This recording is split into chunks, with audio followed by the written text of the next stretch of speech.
Soya சாப்பிட்டா நெறைய benefit இருக்குன்னு சொல்றாங்க. அது உண்மையா? இப்போ சோயான்னு எடுத்திங்கன்னா, நம்மளோட இந்த செடியில விளையிற புரோட்டீன், தால்ஸில் எடுத்திங்கன்னா இதுதான் பெஸ்ட்டு.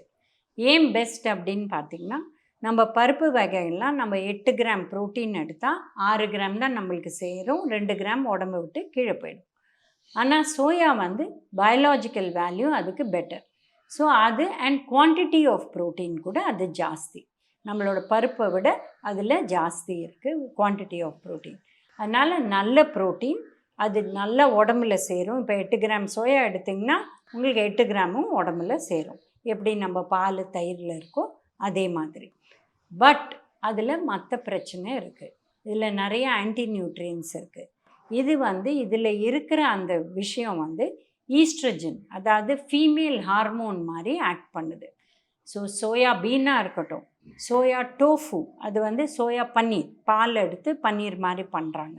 அடுத்து வந்து இந்த சோயா ப்ராடக்ட்ஸை அதாவது ப்ராசஸ் பண்ணி அதை வந்து ஷேப்பாக பண்ணி எக்ஸ்ட்ரூட் பண்ணி ஷேப்பாக சோயா சங்க்ஸுன்னு சொல்கிறோம். சோயா சங்க்ஸுன்னு ரவுண்டாக இருக்கலாம், அது பிளாக்காக இருக்கலாம், நீளமாக இருக்கலாம், எப்படி வேணால் இருக்கலாம். ஏன்னா அது ப்ராசஸ் பண்ணுறாங்க.